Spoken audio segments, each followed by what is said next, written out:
Hey y'all, Allison here, and today we are going to be going through a tier list of dead dads from Rick Riordan books. If you haven't already, check out the dead moms tier list that we also did. This is kind of a sequel to that. So without any further ado, let's get started-aroo. First up, we have Phillip McCaffrey, the father of Meg McCaffrey. Okay, so Phillip McCaffrey was a botanist. He came from a long line of botanists who had dedicated their lives to helping the earth and nature and all that. After meeting Demeter, the Greek goddess of agriculture, they had a child together. That child was Meg. Phillip McCaffrey was a very good father, very loving father. Eventually, he discovered the seeds that would eventually grow into the Meliae, primordial dryads of great power. He realized the importance of the seeds, but before he had a chance to plant them, Emperor Nero shows up. Yeah, you know, the Roman emperor. And he was like, nope, and he bankrupts the dude, and then kills the dude, and then takes little Meg for his own and raises her himself and brainwashes her. Yikes. Phillip McCaffrey was a good botanist and a good father. For that, we are putting him in the A tier. Next up, we have Julian Ramirez Arellano. This dude also came from a long line of particular individuals, but instead of coming from a long line of botanists, he came from a long line of soldiers. For centuries, his family had attracted the attention of Bellona, the Roman goddess of war, and Bellona was particularly interested in Julian because they had not one but two children together, Reina Ramirez Arellano and Hyla Ramirez Arellano. Julian served his country bravely in Iraq, but when he came home, he was plagued with terrible PTSD. It got really bad. Like, he got super paranoid, convinced that they're coming for me, you know, the enemy's always here. He started stocking up guns. There were even times where he thought that his own daughters were the enemy, and he became very abusive and he was terrorizing his two daughters. It reached the point where he was having one of his episodes, and he hit his daughter Hyla so hard she passed out. And that's when Reina jumped into action, and long story short, she killed him. She didn't mean to kill him, but she did kill him. Though Julian Ramirez Arellano was a war hero, he was also a very abusive father. He left his daughters with a boatload of trauma that they have to deal with for the rest of their lives. For that, I am putting him in the E tier. Next, we have Julius Kane from the Kane Chronicles. He was a very respected Egyptianologist and archaeologist. He was also a magician from a long line of Egyptian magicians. Ooh, that rhymes. He married a fellow magician, Ruby Kane. They had two children together, Carter Kane and Sadie Kane. Ruby and Julius were both wonderful, wonderful parents to their two children. But when Ruby foresaw the future that this giant chaos snake, Apophis, would return and destroy the world, Ruby and Julius took it upon themselves to try to summon the gods because they knew that they would need some backup to take care of this problem. While trying to summon the goddess Bast, Ruby dies. Ruby's parents blamed Julius for Ruby's death, so there was this big custody battle over where Carter and Sadie would go. Eventually, it was decided that Sadie would go with her grandparents and Carter would go with Julius, his father. And yeah, Julius was a wonderful father to Carter. He raised Carter for the next 6 years, while also dedicating his life to trying to summon the gods so that once Apophis returned, they would have that backup. Eventually, he sacrificed his life to summon the god Osiris. Him and Osiris, their souls just kind of melded together.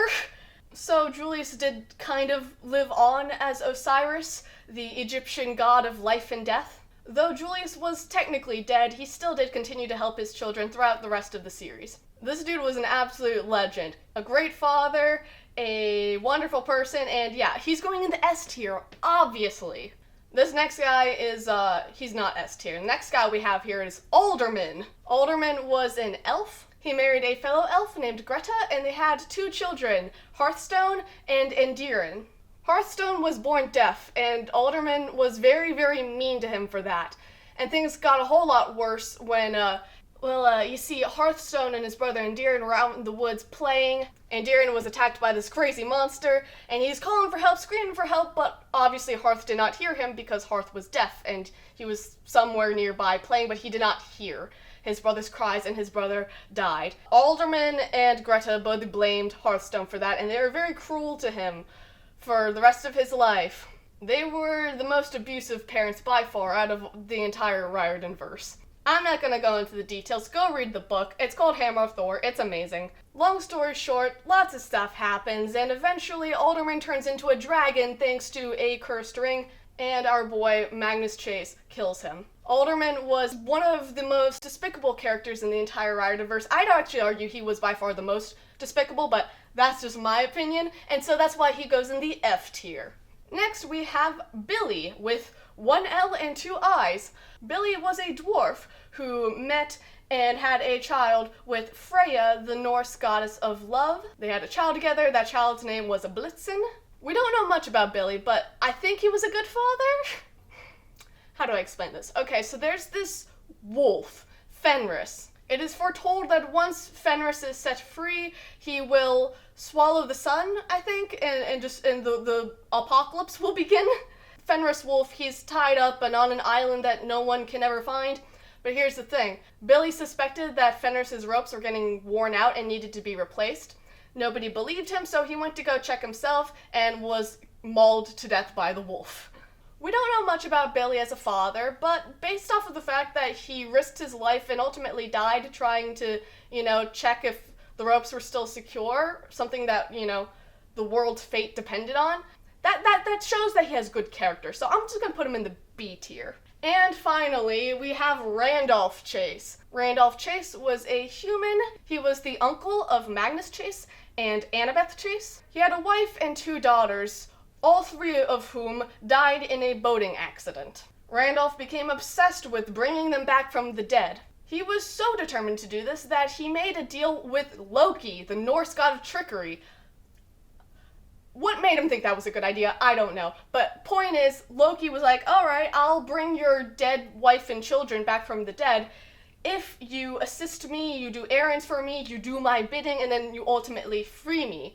And though Randolph did not want to do these things, he did. He killed his own nephew, he did a lot of despicable things, he tried to kill Blitzen, he did a lot of despicable things trying to bring his wife and children back from the dead, and ultimately he set Loki free, and Loki did not keep his end of the bargain, and out of despair, Randolph was like, screw this, and he took his own life. Randolph, he did a lot of very despicable things, but he had also been driven mad by grief.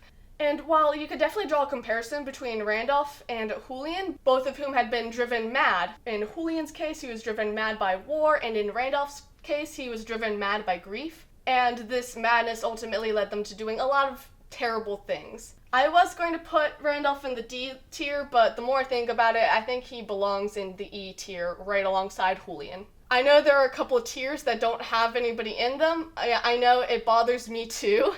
But there aren't that many dead dads in the Riordanverse. There are quite a lot many more dead moms. Anyways, I hope you guys enjoyed. I love you all, okay? Bye!